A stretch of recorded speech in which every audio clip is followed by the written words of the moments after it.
Now Pico's most realistic and possibly nowadays most popular type of track is the code 55 streamline, what they call finescale. It normally has similar codes to the streamline code 80, but with an F suffix on the end to denote that it's finescale. This is your typical here 1 meter length, or just under 1 meter length of code 55 flexible track, which you can get, and you can curve that, you can bend it to an S or into any radius curve you want, obviously within reason. You don't want to go down to something like an 8-inch radius curve, but using you know, formers or whatever, you've got the flexibility with this to make a nice wide radius curve, or an S shape, or to cut a small section to do an easement, or whatever you want to do with it. So much more flexible there. Again, they do these long straights, these flexible straights, in both a wooden sleeper variety and a concrete sleeper variety.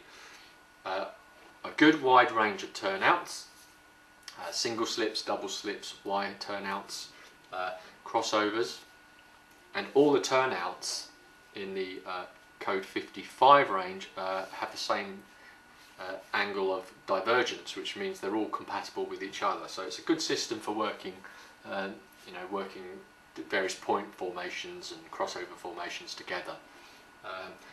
The code 80 turnouts in the streamline, there are some variations in the angles of the divergence available between crossovers and points, so it's slightly more tricky to do certain types of formations, point formations. But in the code 55, you've got everything has a 10-degree angle of divergence, so you'll find that your right hand turnout will work with your single slip, which will work with the crossover, etc., etc. So just looking at that end on, here's the code 80. You can see the rail height. It's pretty high. Yeah. This is code 55, and the way they managed to achieve this is by, you can see that there, they bury part of the bottom part of the rail in the sleeper, so it's actually the same height as code 80, but some of it is hidden in the sleeper webbing to make it look more prototypical. If I hold those up side by side, you can see the code 55 on the top, code 80 on the bottom, and that has a lower profile, the code 55. Unfortunately, it's still beset by the issues with the sleepers. They look a little bit finer, a little bit slimmer on the code 55, but still the spacing is slightly too close and they're a little bit too high to look really realistic. Now these, to many people, would look like slight gripes, because you and I, and everyone else possibly, we've all seen really nice looking layouts that use code 55, whether it's ballasted, weathered, whatever. This stuff will look good, and if you want to walk into a shop, buy a track, put it down, run your layout, you know, make it look good, weather it, ballast it, whatever, this is going to be your easiest and best one to go for. No question about that. But if you're prepared to put a little bit more effort in, you can get something that looks better. And here's something that definitely looks better. This is Easitrac. It's code 40. Much slimmer. And look at the difference in the sleepers. Here's a piece of code 80 next to it. Yeah, this stuff just looks much better. The sleeper height is correct for the prototype, the rail height is correct for the prototype. It's 2mm fine scale, which means rather than being 9mm apart, these rails are 9.4mm apart.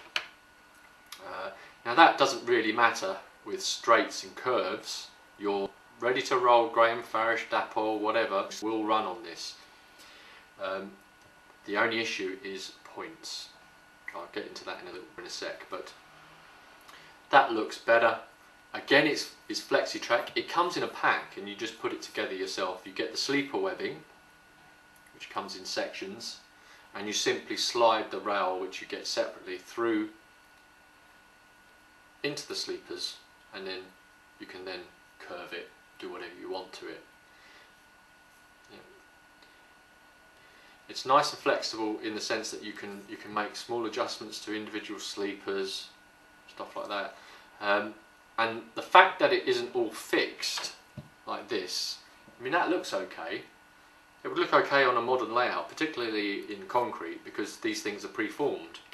If you're doing an old branch line or something that was built a long time ago, then often these sleepers weren't all dead square. You get one or two that were slightly off. You know, and that just makes it look more real. So it's a really, really nice system. You can buy it in lengths and then build it up. As I said, the one issue with this would be the points. You can also get all the kits for building points of this, you know, turnouts, crossings, etc. But there is a slight issue with ready to run locos and rolling stock. While it will run fine on this when it's just straight track or curved track, the tolerances for the points are different in 2mm fine scale than they are in N gauge. There's two ways around this. The most simple way, which will probably be the quickest and get you a nice looking layout in the least amount of effort and time, is to use the Easitrac for your straight and curved sections and just use something like Pico code 55 turnouts, etc. It's not difficult to do, although these are not exactly the same rail distances. You can take a couple of sleepers off the end of here and then just clip them together once you've made an adjustment to the code 55. The other slightly more difficult thing you can do, which involves a little bit more work, is you can use the Easitrac and build points, but build them to N gauge tolerances, and there are parts available to do that, and that is going to give you the very, very best looking N gauge track.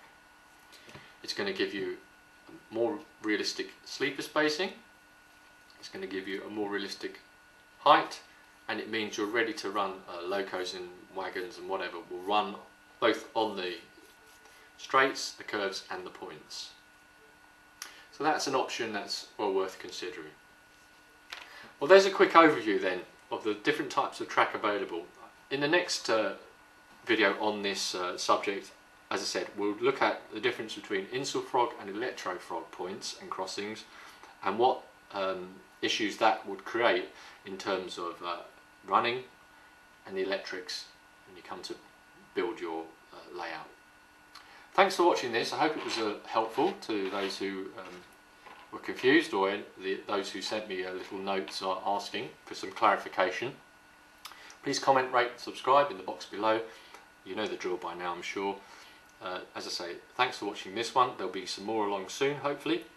Until then, take care and see you soon.